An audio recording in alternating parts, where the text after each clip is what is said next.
First of all, I always thought that breast cancer was a white woman's disease. I didn't know that black women got breast cancer, and that was mainly because all the promotions featured white women. So I just thought, oh, black women don't get this.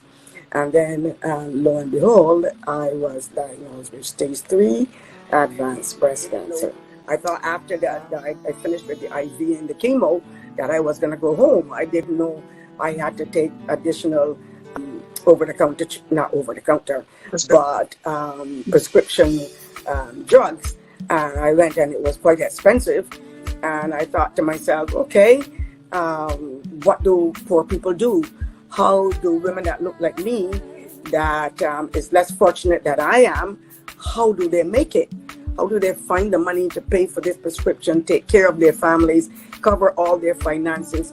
That must be so difficult for them. And then I was at home one morning feeling, terrible after chemotherapy treatment. Couldn't get off the bed. It was terrible. And I thought to myself, okay, I don't want any other woman that looks like me to have to go through this alone. So when I get better, I'm going to do something about this. That started the journey of me and the Olive Branch of Hope.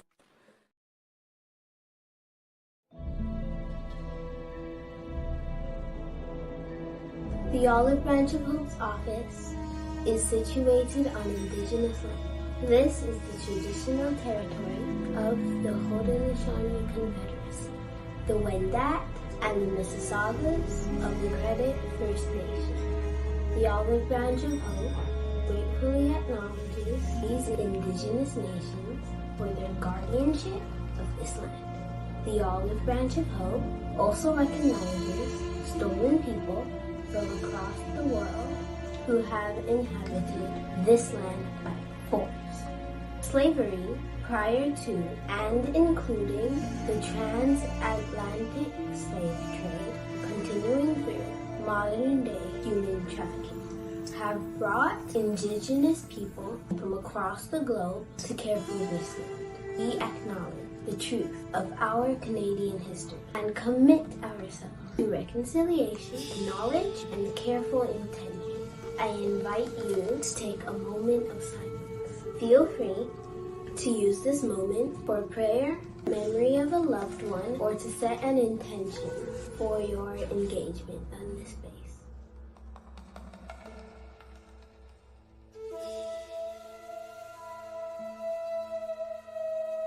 Thank you for holding this moment of silence with me.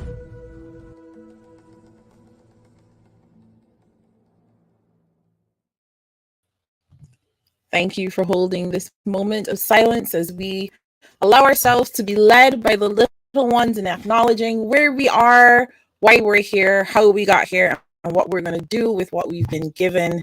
We are here for day 18 of 30 days of her story. That has been 18 consecutive days of bringing you the most phenomenal conversations that you have had online recently with amazing women who are visionaries. They are building, they have ideas that extend beyond their own lifetime, their own families. They have visions for their regions, their world, seeking to build empires and deepen their impact. We are here for it all. We are here for our visionary women, our sisters, who we wear multiple hats, and sometimes we just need a place to be. We need a place where we get to take the mask off. We need a place where we get to drop the armor, take the cape off, toss that out, and be refreshed and renewed and given the tools that we need to keep on going. My sisters, thank you for being here with us. Thank you for helping us to connect with you and connect you with your vision and connect you with the vision of our nonprofit partner for 2023. That's the Olive Branch of Hope. And if you've been around us for just the past few weeks, you've heard us talk about the Olive Branch of Hope over and over and over. You've heard us talk about them holding sacred space for women of African ancestry who are facing a breast cancer diagnosis. You've heard us talk about lymphedema, which is a condition that may be developed after breast cancer surgery and intervention. You've heard us talk about the need for Black women to advocate for ourselves in the healthcare system and to understand more about our own bodies. You've also heard us talk about the breakthrough research being done by Dr. Juliet Daniel at McMaster University in coalition with the Olive Branch of Hope, having identified and isolated the KISO gene, which is genetic proof that there is a predisposition to triple negative breast cancer in women of West African descent primarily. We have been talking about this organization and the amazing work being done there, and more importantly, how you can help. So stay tuned for the end of this conversation, and we will get more into how you can help. But for now, I am going to invite up on stage Madam Christine. How are you? I am doing well. Thank you so much. Thank you. Thank you for the invitation. Thank you for inviting me here, and just thank you for everything that you've been doing. Yeah, thank you for being here. Thank you for adding to this space. It's so important that we have the opportunity to come together and really, learn from one another, right? Sometimes it can get stuffy, and so you just need a chance to be like, girl, this is what's going on, and be able to go from there. So that's what we're here for. Please, Christine, tell us about yourself. Tell us about your business. Tell us what you're building, what you have going on, what's coming up next. Okay, so Better Note Academy is a business where I help people to write. I help mainly females. I started out with females, but there's other people that come on. There's males as well. So I help them to write their stories in different formats. So whether it's through I do editing as well for articles. I help with website, if they have a website, to design and to do some content writing for that. I also help them with their memoirs. So I guide them through and help them if they want to write a memoir.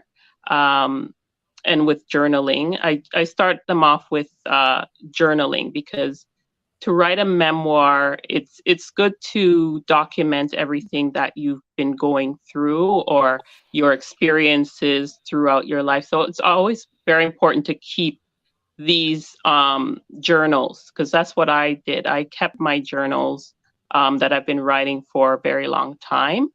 And this is what Michelle Obama did to write her memoir, actually, Becoming.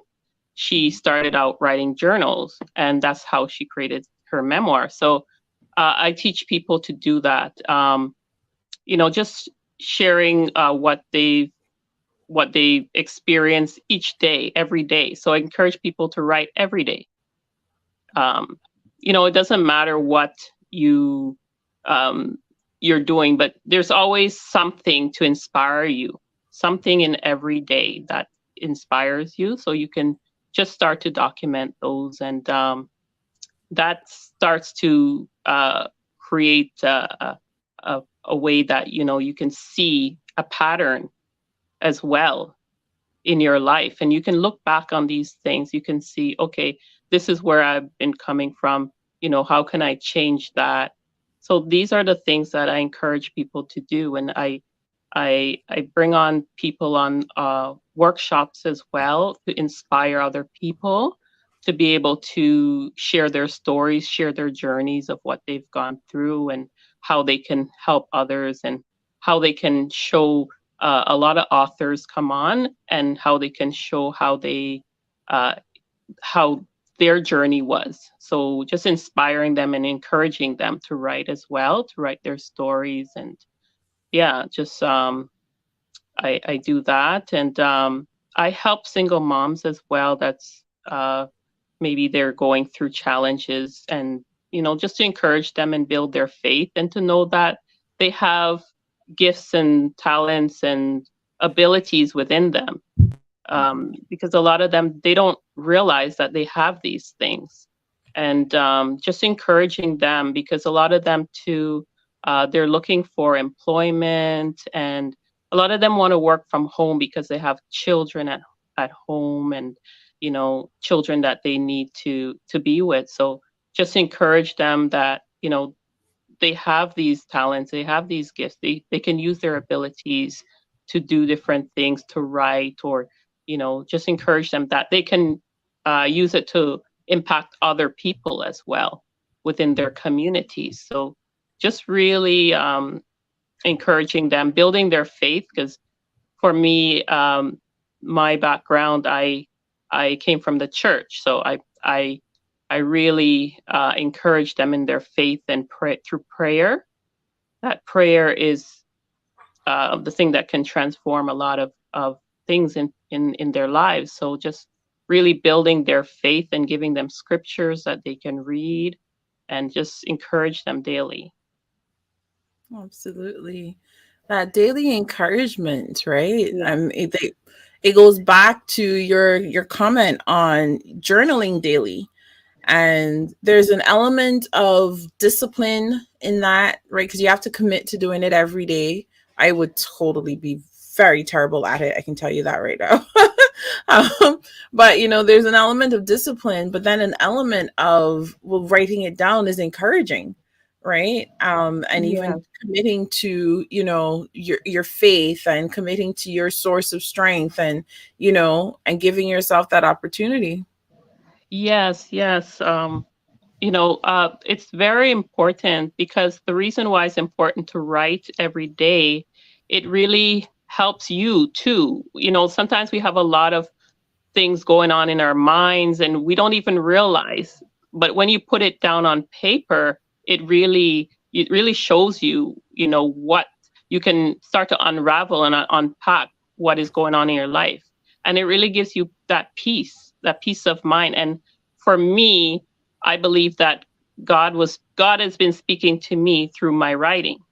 And I see a lot of things that I wrote, and I'm looking back in my journal, and I'm like, wow, these are the things that I've gone through, and I'm seeing a pattern, and it really helps me to guide me in my life.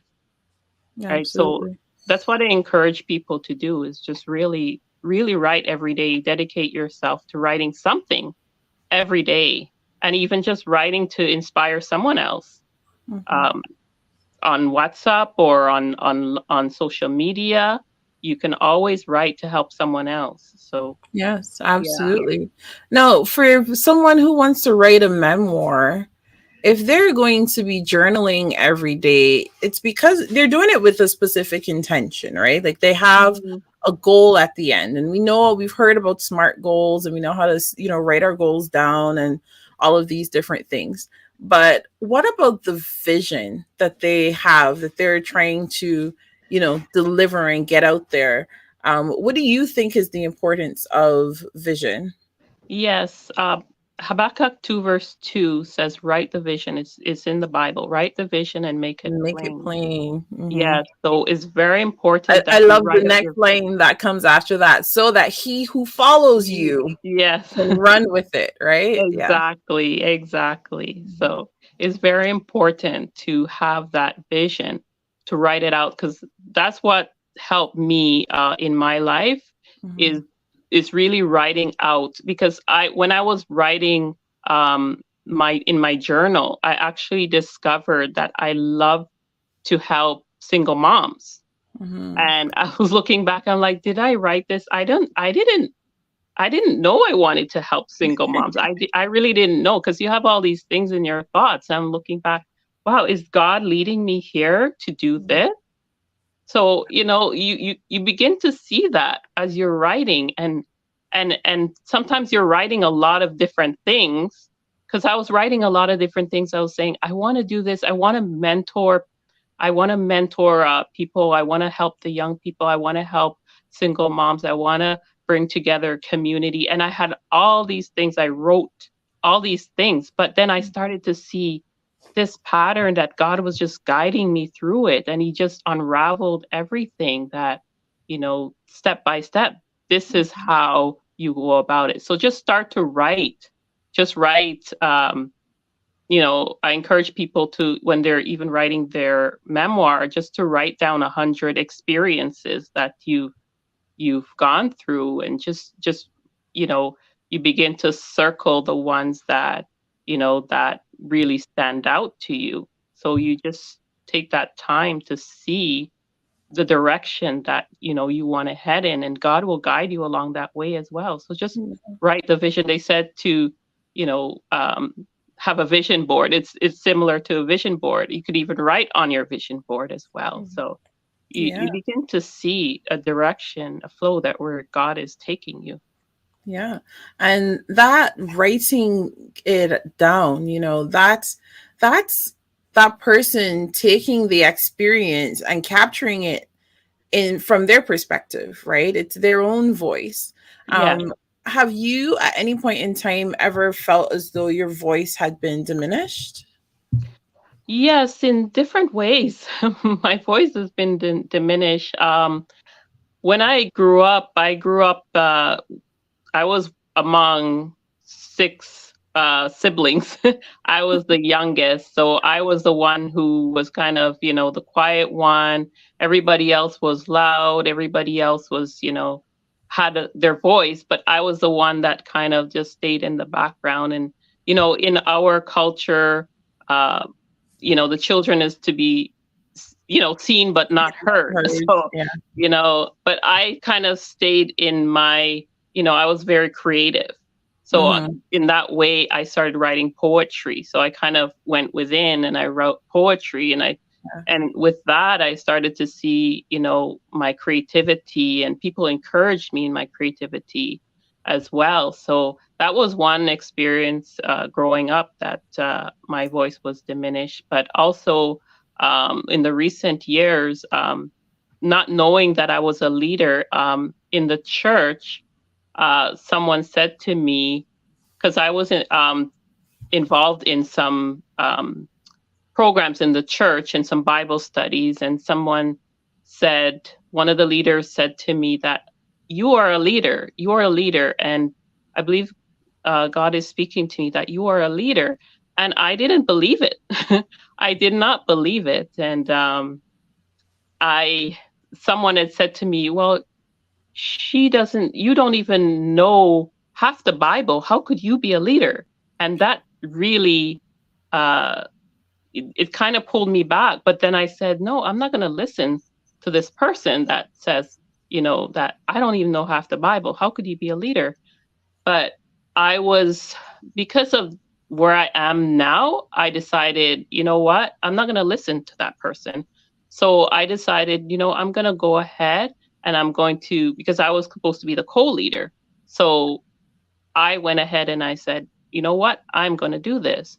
So I continued, and I was the co-leader, and then I began to be the leader. And then I found myself leading a women's group. And from there, I ended up having my own group with the single moms. So, there's that really vision coming right back around, right? Yeah, you cannot really listen to what someone is saying to you that you cannot do something. You have to listen to the voice of God, and your, from within, what you believe, and it's what you believe about yourself. So if you reach to the point where, you start to believe in yourself and believe in your worth, right? And, you feel empowered, and that way you can empower someone else. You can encourage someone else. So that's my journey of what I've been through. And that's why I feel that I want to empower others to believe that they have worth. They can feel that they have a voice, and they can help others, right? So, there was different things where, even growing up, when I was younger, being the only Black, the only Black in my school. And, I grew up, I felt like I was the only Black, and I wasn't good enough, maybe. So it was a difficult time, but I got through that, and I grew up, and I don't feel that I'm any different from anyone else being Black. So it's just you have to believe in yourself. You have to believe in your self-worth. So knowing that, I just encourage other people just to believe in themselves, believe in their abilities, believe that they can accomplish anything, and be in any environment. Be in any environment, anywhere you go. Like right now, I was invited to be partners with the University of Toronto with Better Note Academy, which is something that's coming up. So sometimes you may feel like, okay, I didn't go to university, I didn't do this, but you don't know what opportunities that can come, So it's just a matter of just believing in your abilities, believing in yourself. You can accomplish anything. Absolutely. Once you believe in yourself, the Absolutely. sky's the And you limit, talk really. about, exactly, you talk about Yeah. that, quieting the voice that speaks against your voice. Yes. Because amplification comes when many voices are saying the same thing. Yes. And so when you get around the people who aren't going to say terrible things like, oh, you don't know half the Bible, you can't be a leader in church. And you start getting around more of the people who looked at you and said, you're a leader. Yes. And then that starts to amplify that. You talked about the voice of God, right? That divine wisdom. Yes. Because usually that voice is a whisper.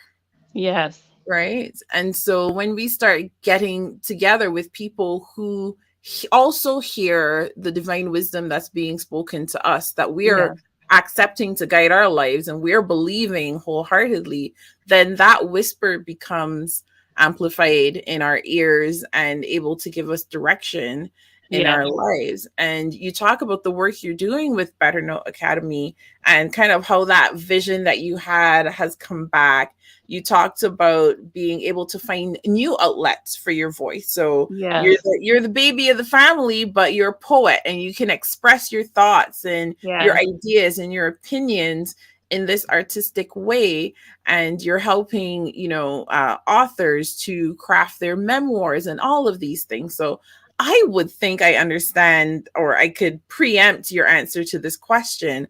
But do you think it is important for us to be the ones who tell our own stories? Should we be the ones who write the version of our story that is delivered to the world?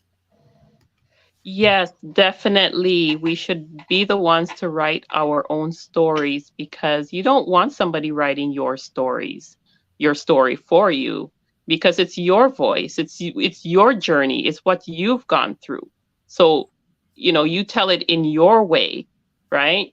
So somebody could guide you through it, but it's you ultimately. You know what you've been through. You know where God is guiding you. You know the vision that you have. I may have a vision for you, but it's ultimately it's your vision, right? Nobody can take that away from you. Nobody can change that for you. So it is you documenting your own story, your own journey, and telling it in your way, right? It's you being authentic, you being, who you are. So knowing who you are, first of all, and being able to share that with the world, and knowing that you can impact the world, you can change the world, right? You can change somebody's life, somebody who's going through a difficult time, right? You can, hearing somebody's story can change someone's life. Absolutely. So, Absolutely. that's something you can really give to the world. And I've seen that. I've seen where people have shared their testimony, their stories, and it really, impacted somebody, and they said, wow, they can see themselves through that person, but ultimately it's that person's voice and it's that person's story. But somebody could be able to see, it's just like watching a movie, a film, a documentary. That person can see themselves in that story, right? So, Absolutely, yeah. absolutely. And that power of seeing themselves in your story and you being able to kind of reach back through time, and say, look, I'll hold your hand and I'll walk with you through this is extremely powerful. Yeah. And it gives us an opportunity to pour out of ourselves from that place of healing and journeying towards, being able to understand maybe not why things happened a certain way, but to understand that they were all meant for our good, and Yes. we at Her Story think that if we hone our visions, amplify our voices, and write the version of our story that we want to be told, that this gives us the chance, this opens the door for us to live a life of victory. So paint for us a picture. You're a poet, so I'll put you on the spot to give us the words that paints the picture for us. And tell us what comes to your mind, what imagery comes to your mind when you hear the word victory. Victory is achieving something that is unique and special to you. To know that you have a voice, that you were able to give that voice to the world and to ultimately, transform someone's life through your story. It leaves a legacy. It helps someone else. So that's victory for me. And can I say a poem that I wrote? Sure, yes. Okay. They say the world is ending. Well, let's take it back to the beginning. In the beginning was the word. If we can change the world with just one word, we can eradicate child poverty and homelessness and turn around a failing marriage. Love. We can show love, transform the course of events, and rewrite history. My story growing up, they would say the world is your oyster. Now I say words have the power to change the world. When darkness comes to light, the mirror you see reflects to see yourselves beautiful. Starting with just one word, you can gift a child or crush his spirit. Speak life, speak truth, speak out. With humility comes humanity. You say it's calamity, peace. Be silent. Silence the mind. Mindfulness. Be mindful. Words can change everything.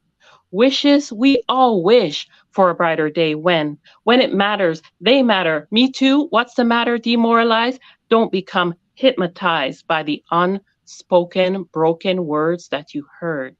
We can find a social cause because we need to work together to find unity that lasts forever. So let it be written, let it be done, starting with just one word.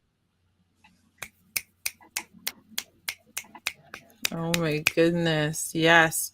Go back, do that line where you said, speak, what was it? Speak up, speak out. Um, speak, speak out, speak. They say the world is ending. Well, let's take it back to the beginning. In the beginning was the word. If we can change the world with just one word, we can eradicate child poverty and homelessness and turn around a failing marriage. Love. We can show love, transform the course of events, and rewrite history. My story growing up, they would say the world is your oyster. Now I say words have the power to change the world. When darkness comes to light, the mirror you see reflects to see yourselves beautiful.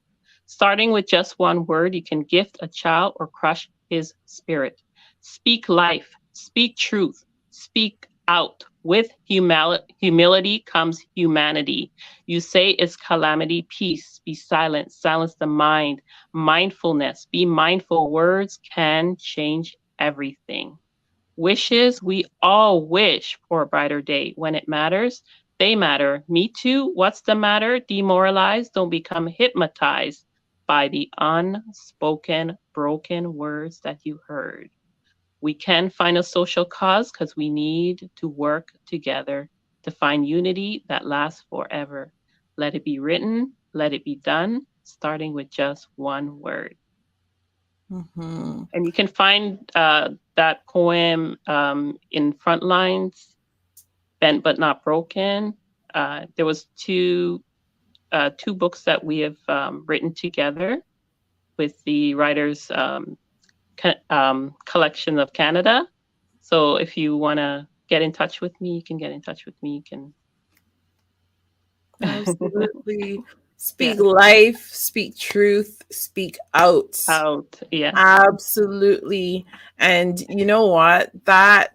It stood out to me because that's exactly what we're doing in partnership with the Olive Branch of Hope. And we see them committing to that every single day, speaking life, right? In a conversation based around cancer, right? Speaking life is absolutely critical because we want our visionary women to understand that for people who are going through breast cancer, you know, breast cancer is not always a death sentence. It's not necessarily a death sentence.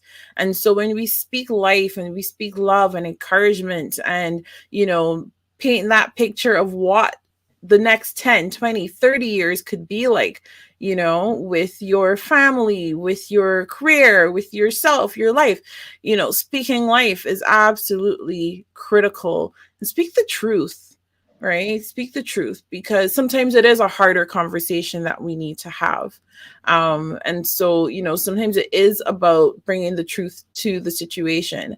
It's the truth that the Kaiso gene causes women of West African descent to be more predisposed to triple negative breast cancer.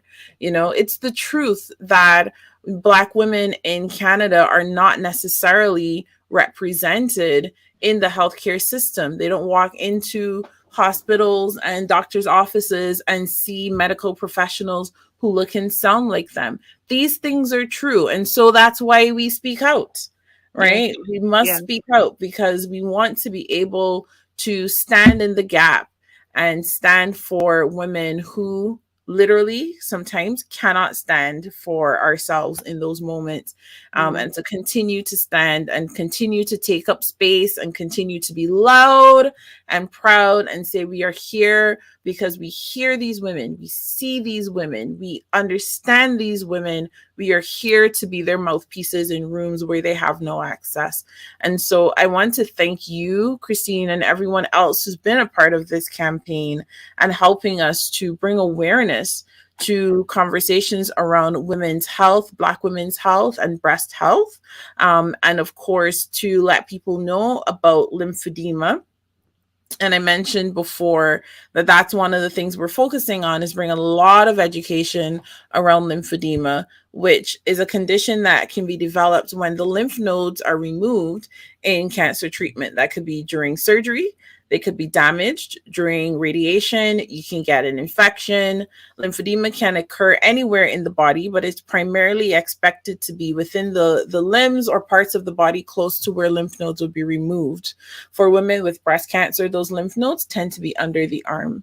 And so, you know, we want people to understand that, yes, we are thankful to be here.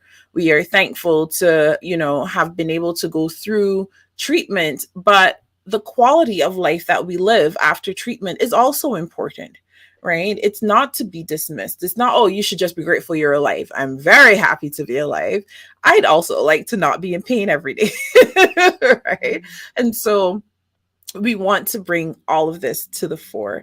Before we hop off, my dear, and oh, sorry, guys, go to the website you see at the bottom of your screen to help out. One last word of encouragement. Do you have something you could share? One last word of encouragement is just go out there, be yourself, be who you are. Don't let anyone diminish you or tell you that you can't do something, because you can. You have the ability within you. You have a lot of things that, you know, you may not think that you have. So, you know, you can share your story to impact someone else in someone else's life. So just go out there and just be yourself. Go out there and be yourself. Thank you so much, Christine. Thank you, sisters, for joining us tonight. My sisters, go slay Thank you so much. You're welcome. Good night.